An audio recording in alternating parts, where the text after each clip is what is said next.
Ainsi va le Congo. Vous conviendrez avec moi que le pays de Félix-Antoine Tshisekedi est en train de vivre l'un des moments palpitants de son histoire qui restera à jamais gravé dans ses annales. Nous allons essayer de vous les passer en revue dans cette nouvelle aventure des enjeux. C'est un réel plaisir de vous retrouver. Bienvenue. Sans abuser de votre patience, je vous invite à découvrir l'invité du jour. C'est Etche Omo. David Diememba Onutu. David Diememba est licencié en droit de l'université de Kinshasa. Entrepreneur et conseiller juridique dans une entreprise privée de la place. David Diememba Onutu est le coordonnateur du mouvement Fachi Béton Immortel. David Diememba Onutu, bienvenue pour la toute première fois dans le jeu. Hein? Merci, M. John Chuten. C'est vraiment un réel plaisir de vous recevoir. Le plaisir est partagé. On ne restera pas debout. Merci. On s'installe confortablement. Merci beaucoup. David Diememba Onutu, Fachi Béton Immortel. Qu'est-ce que ça dit? C'est un nouveau mouvement parmi tant d'autres. Ces gens du mouvement au nom de Félix Tshisekedi sont pléthoriques. Ça pullule partout maintenant en République démocratique du Congo. C'est l'un de ces mouvements de plus pour flatter Félix Tshisekedi. Merci M. John pour la question. Je suis très flatté de votre invitation. Je crois que notre mouvement n'a pas pour objectif de flatter les chefs de l'État. Non. Nous nous sommes dit, nous assistons au match de football. Vous voyez, il y a 22 acteurs sur terrain. Mais dans le gradin, il y a plus de 40-80 000 personnes qui sont là juste en train d'encourager les acteurs pour donner le meilleur d'eux. Et c'est de cette optique, de la même manière que nous avons vu la scène politique. Il y a des politiciens qui ont une très bonne volonté de bien faire les choses. Et ils doivent être encouragés, ils doivent être soutenus. Et nous nous sommes dit, ce n'est pas un péché si nous soutenons les chefs de l'État de par notre mouvement.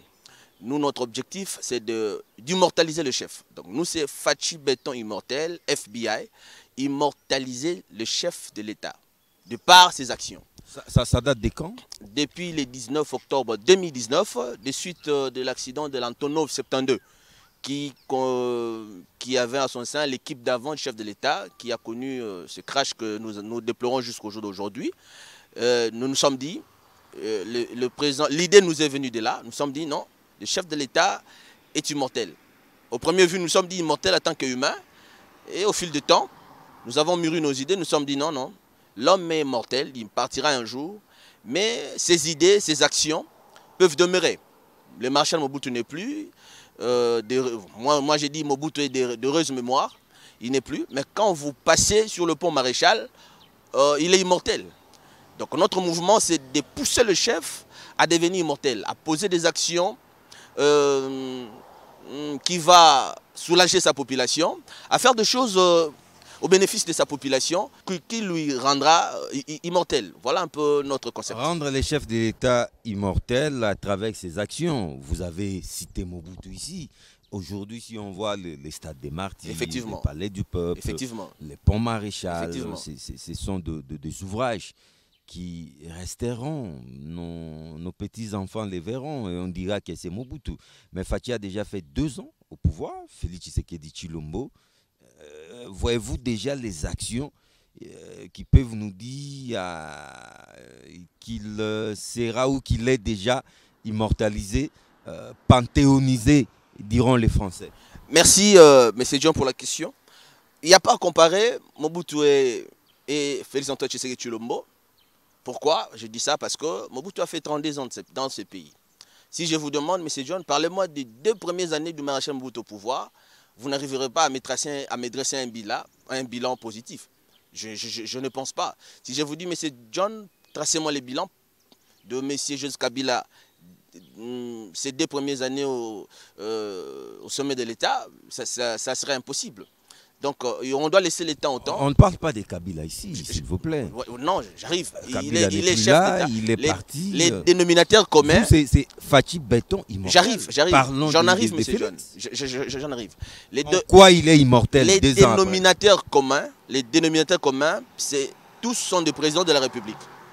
Je suis en train de dire, si on vous demande de présenter les bilans des présidents de la République démocratique du Congo ou le président d'Isaïr, leurs 2 premières années, c'est quasiment peut-être mitigé. Il faut qu'il y ait déjà des signaux voilà, forts. Il y a les signaux. 2 ans, c'est à la fois petit et beaucoup. Hein. C'est peu et beaucoup en même temps.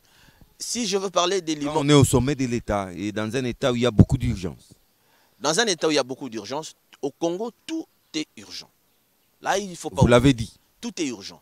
Au sommet de l'État, déjà 2 ans, il y a gratuité de l'enseignement. La gratuité de l'enseignement est constitutionnelle.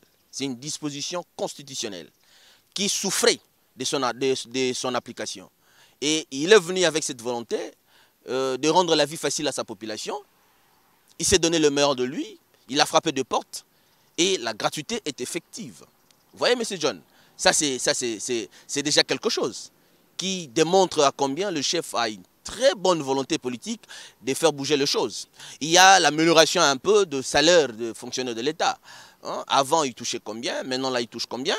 Il y a quand même des signaux, il y a quand même la volonté politique. Ce qui n'existait pas avant dans mon pays, c'était la volonté politique.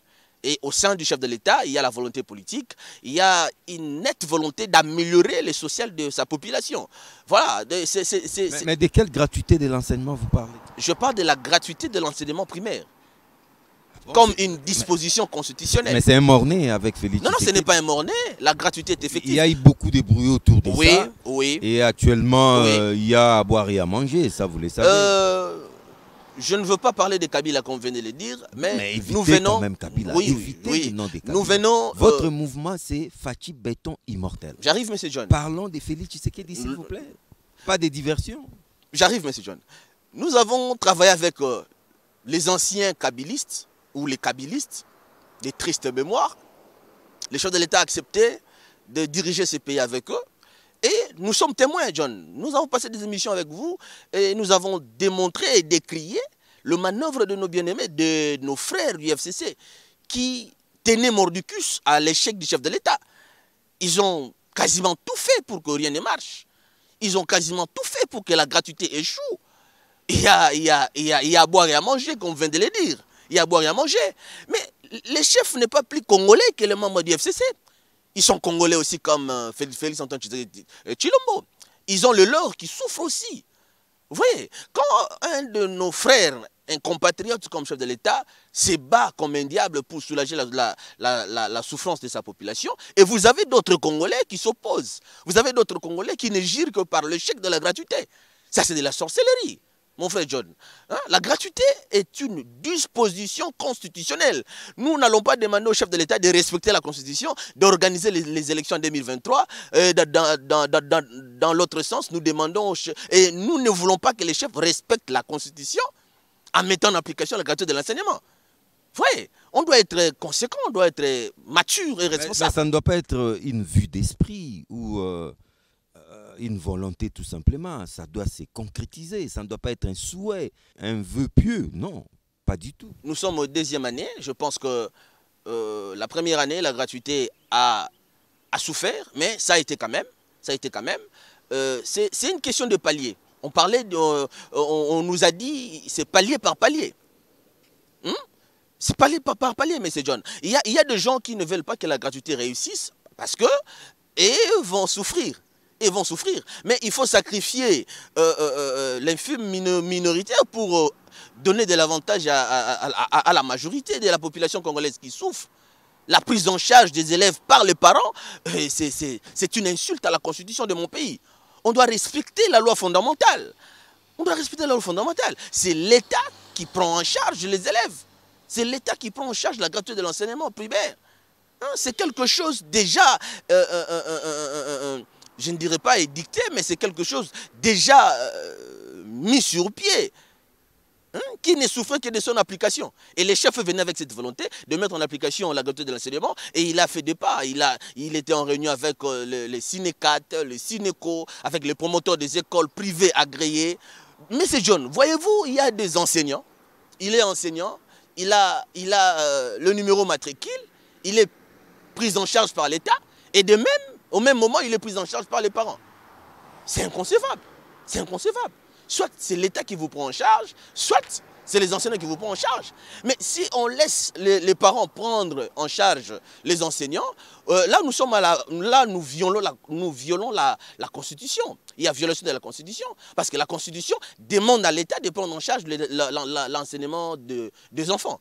Donc c'est ce que le chef est en train de faire. Il est en train de se battre. Et je vous assure, M. John, la gratuité de l'enseignement est effective. Et cette gratuité sera aussi très très bien assise dans mon pays. Mais 2 ans après, il faut dire que les peuples d'abord, c'est un slogan creux parce que le peuple dont il est question ici n'a pas encore vu sa situation sociale s'améliorer.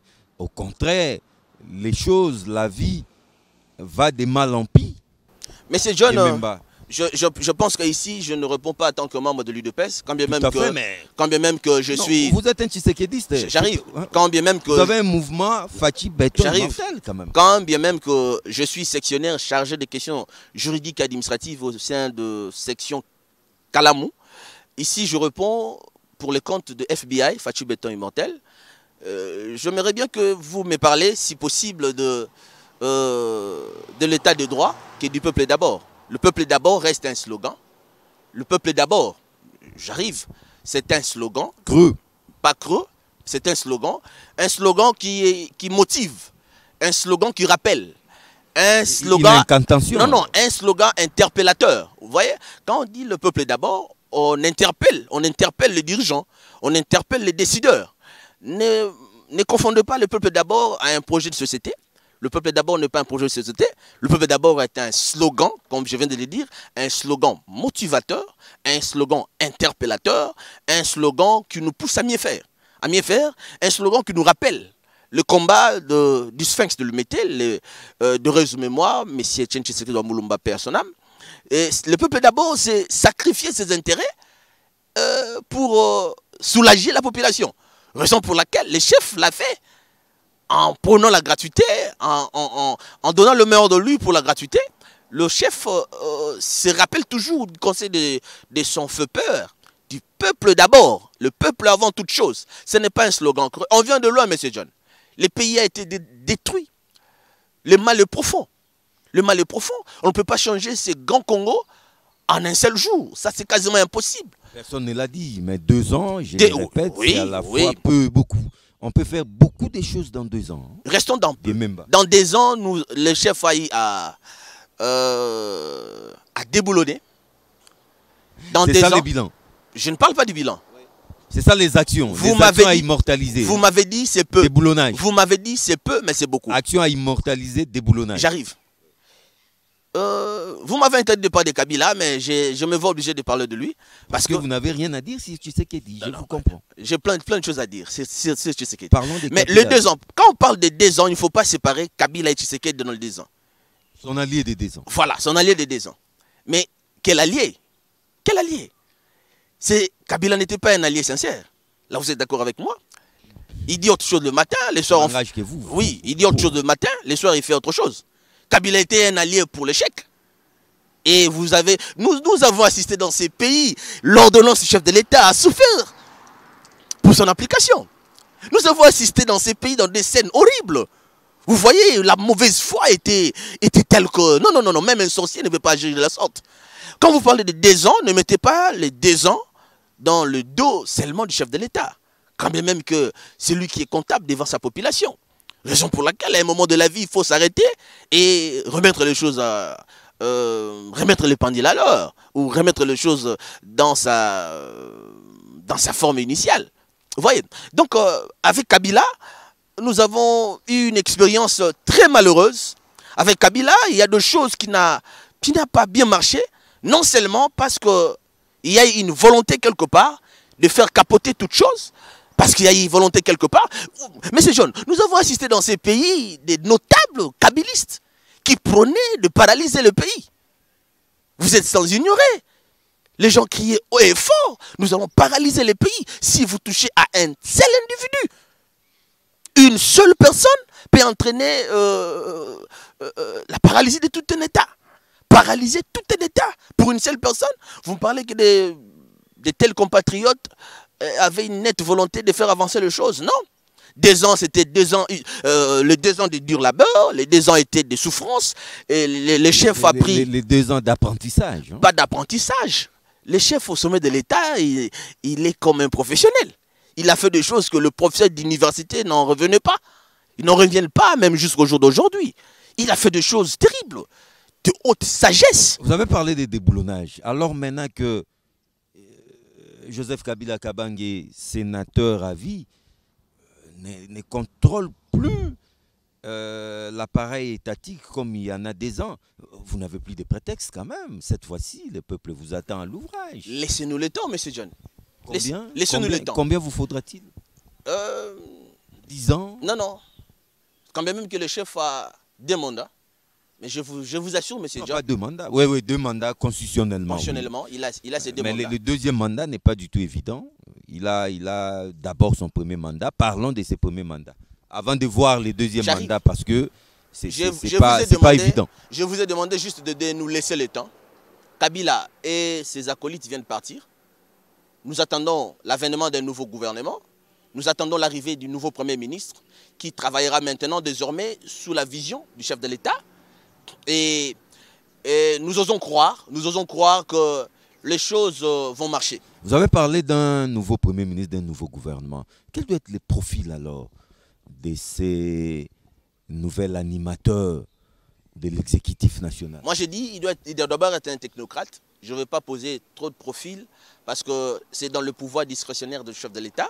Je ne vais pas entrer dedans. Il doit être libre de faire son choix. C'est à lui de choisir un bon collaborateur. C'est à lui de choisir quelqu'un capable. Mais pour moi, ma prière est que le nouveau Premier ministre soit d'abord un technocrate parce que le temps ne joue pas en notre faveur. Doit-il nécessairement sortir des entrailles des l'UDPS? Pas nécessairement. Pas nécessairement. Pas nécessairement. Mais nous risquons de tomber dans... Non. Nous avons... 6 mois après, Félix Tshisekedi viendra encore dire qu'il est paralysé par son Premier ministre. Mais c'est John. Dans ces pays, il y a de valeurs. Il y a des hommes de valeur. Il y a des hommes d'État. Dans ces pays, il suffit de bien chercher. Il y a des hommes capables de changer les choses.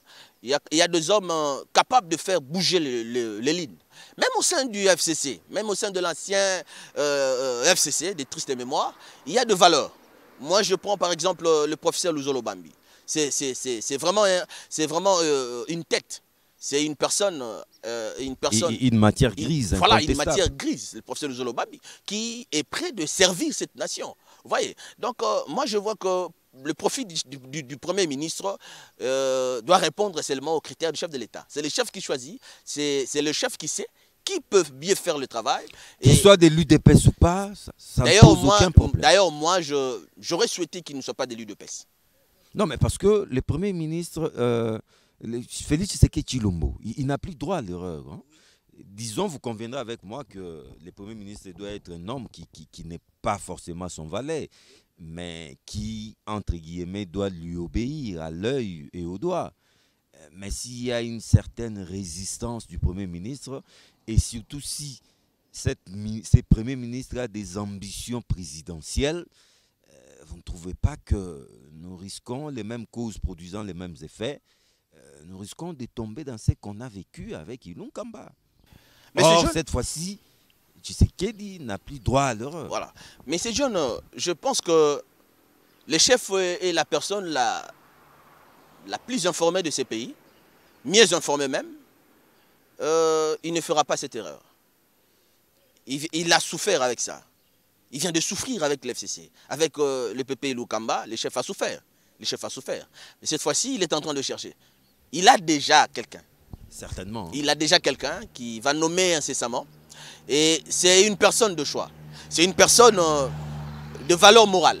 D'abord, on doit être un homme d'État avant de faire quoi que ce soit. Moi, je ne demanderai pas que le chef puisse avoir un Premier ministre et qu'il lui obéisse à tout. Non, non, non. On doit quand même avoir quelqu'un, quand même le chef du gouvernement, mais qui doit être en parfaite harmonie.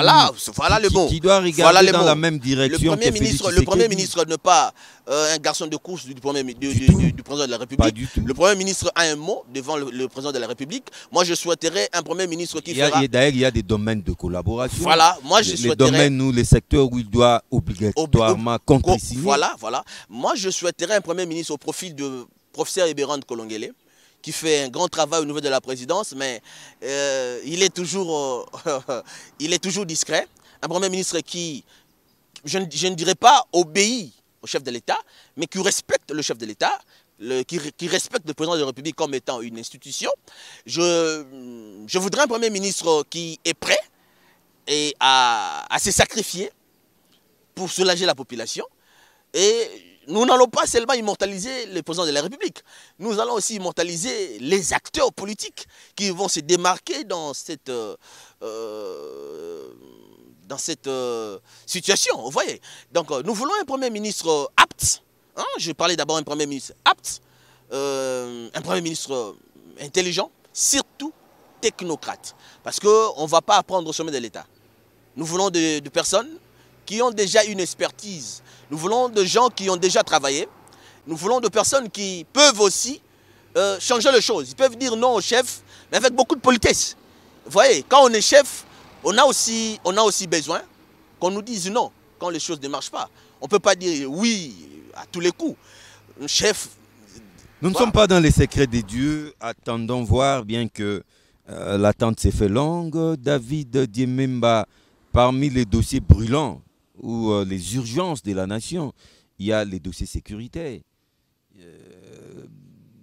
L'Est de la République démocratique du Congo a toujours été considéré comme les ventres mous de la République. On tue chaque jour, on pisse chaque jour. Au sein du Fachi béton immortel, vous vous rendez compte que là, sur ces points, Fachi n'est pas encore immortalisé. Il n'a pas encore fait ses preuves. Merci, M. John. Le chef avait promis qu'une fois au pouvoir, l'état-major sera à l'Est. Voilà. Ce n'était qu'une promesse de campagne. Non. On les réalise. Il y a de cela, je crois, 2-3 semaines. L'état-major est maintenant à l'Est. Tous les généraux sont là. Il ne reste que le chef va bientôt s'y rendre là temporairement? Non, pas temporairement. Mais c'est John.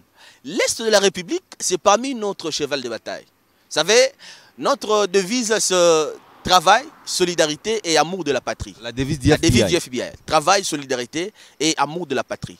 Vous savez, le chef l'a bien dit. S'il faut qu'il meure pour la paix à l'Est, il laissera sa peau. Il n'a pas hésité. Il a dit tout haut. Et après cette déclaration, l'Antonio va... Vous connaissez la suite.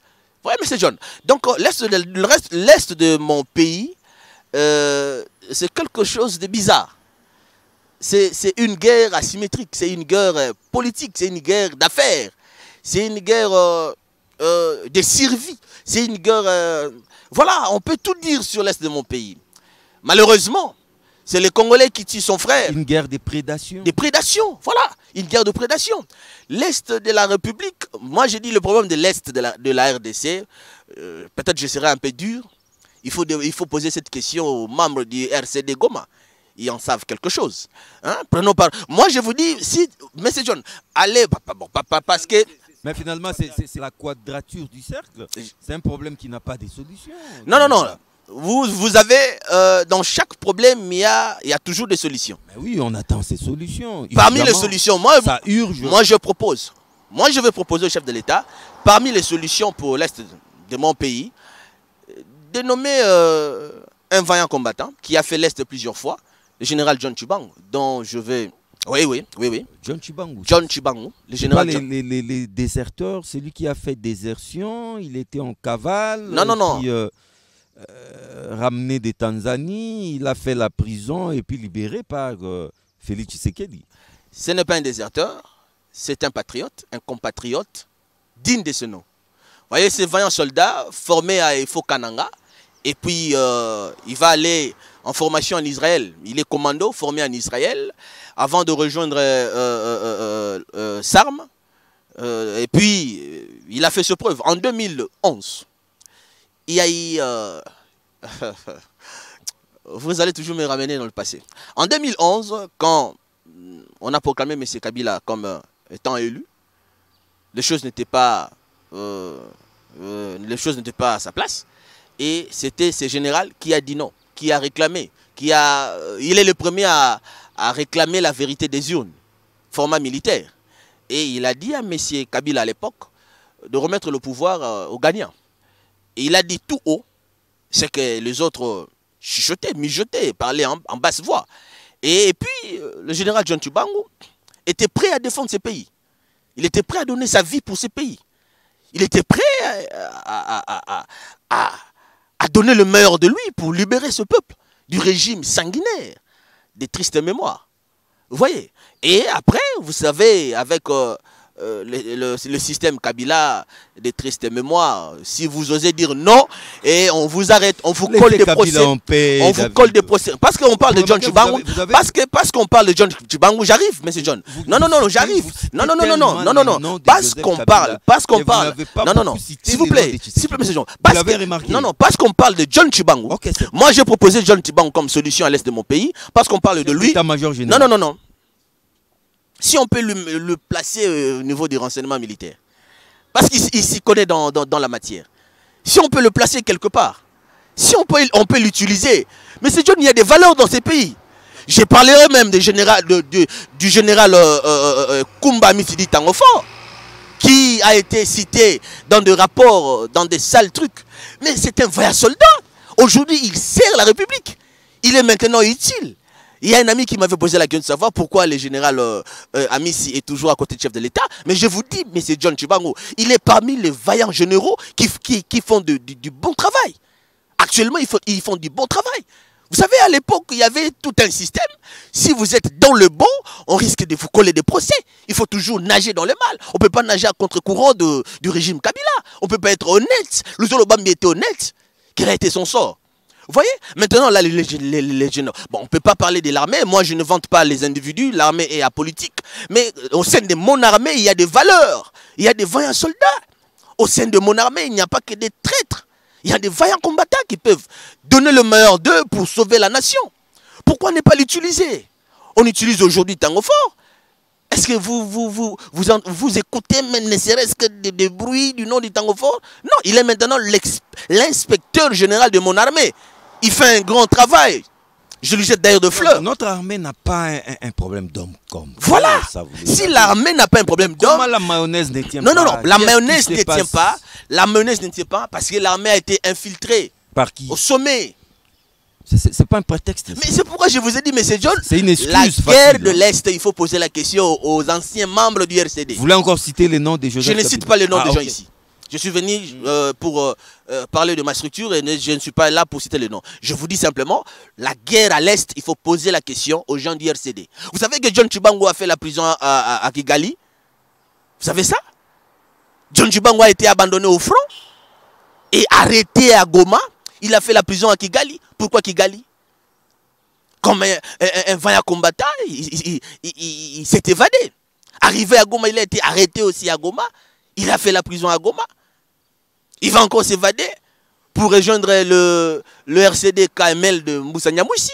De là, il va rejoindre Kinshasa et puis il sera nommé comme commandant de la 4e région militaire au niveau de Kananga. Pourquoi il a fait Kigali? Pourquoi seulement les prisonniers du RCD Goma devaient impérativement obéir aux ordres provenant du Rwanda? Voilà, je n'incrimine personne. Il y a des questions à se poser. Il y a des questions à se poser. Donc, on doit placer les hommes capables de mettre fin à ce qui se passe à l'est de mon pays.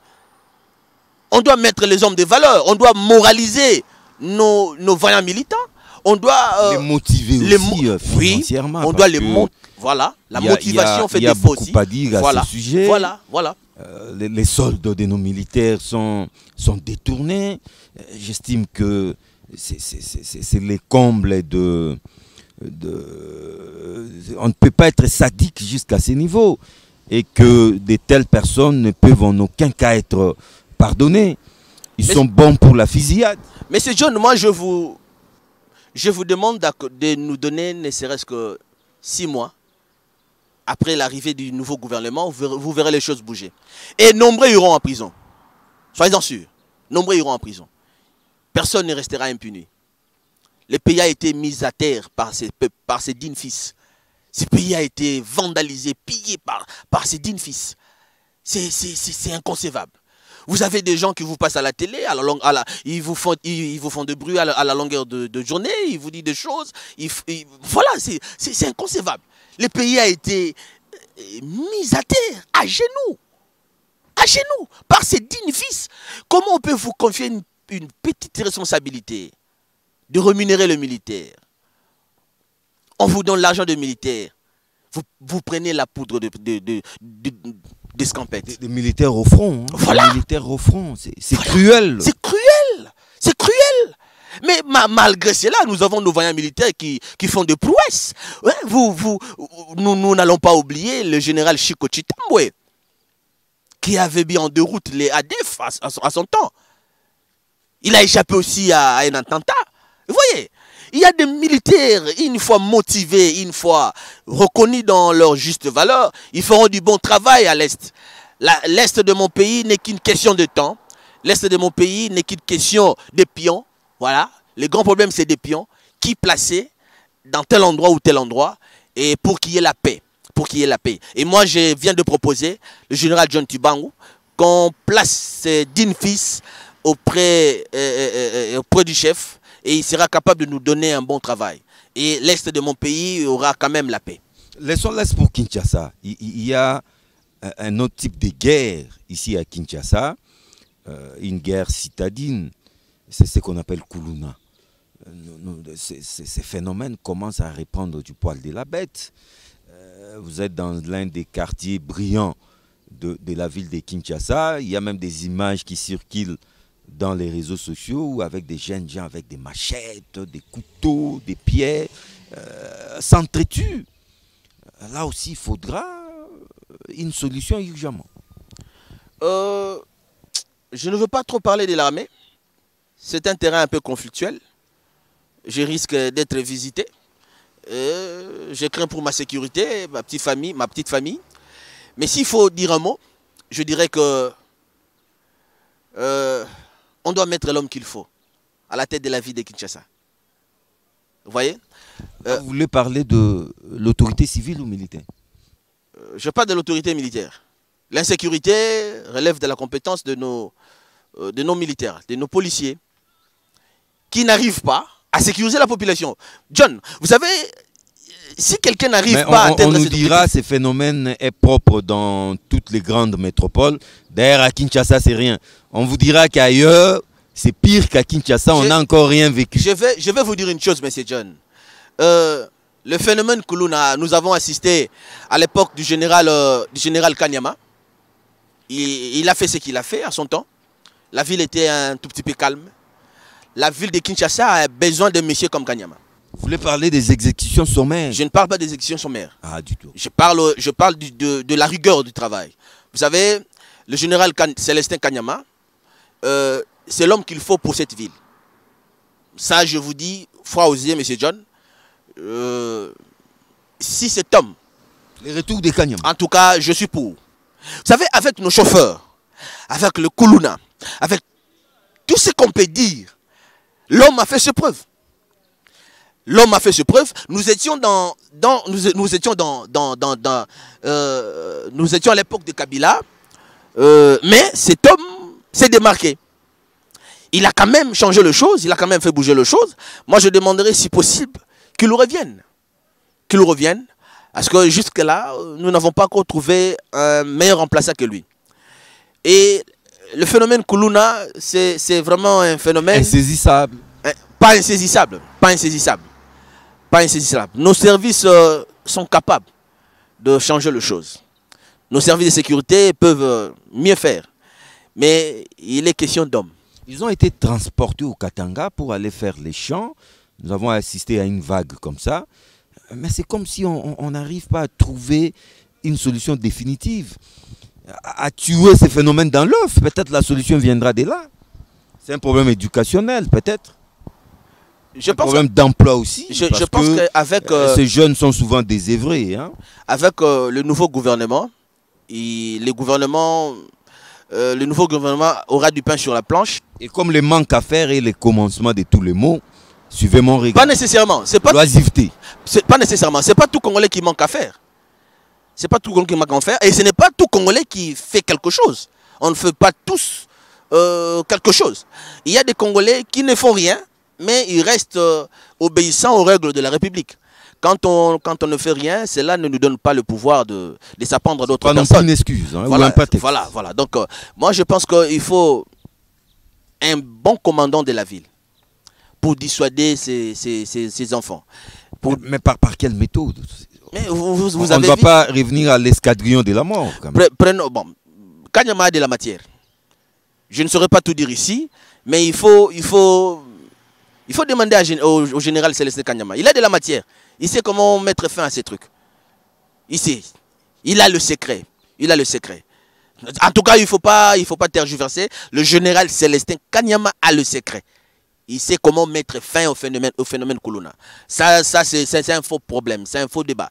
Il faut même pas en parler. Parce que nous avons des hommes compétents, nous avons des hommes capables d'assurer la sécurité de la population. Parce que c'est la mission de la police, assurer la sécurité de la population et de leurs biens. Et si vous avez un homme au sommet de la province qui n'arrive pas à accomplir cette mission, il faut carrément remplacer. Nous allons demander au chef de l'État de procéder vite au remplacement, de nous proposer des hommes capables, de nous donner des hommes capables de faire du bon travail. Parce qu'au sein de la police, au sein de l'armée, il y a des hommes capables, monsieur John, je vous regarde droit dans les yeux, il y a des hommes capables au sein de l'armée, au sein de la police, pour amener la sécurité dans ces pays. Il suffit de dénicher l'oiseau rare et le placer dans l'endroit qu'il faut et il vous fera un bon travail. Voilà, c'est un peu ça. David Yememba, nous atterrissons, coordonnateur de FBI, Fachi Béton Immortel. Qu'est-ce que vous pouvez dire à nos milliers de téléspectateurs comme conclusion? Je demanderai à nos téléspectateurs de faire confiance au chef de l'État. Et l'immortaliser.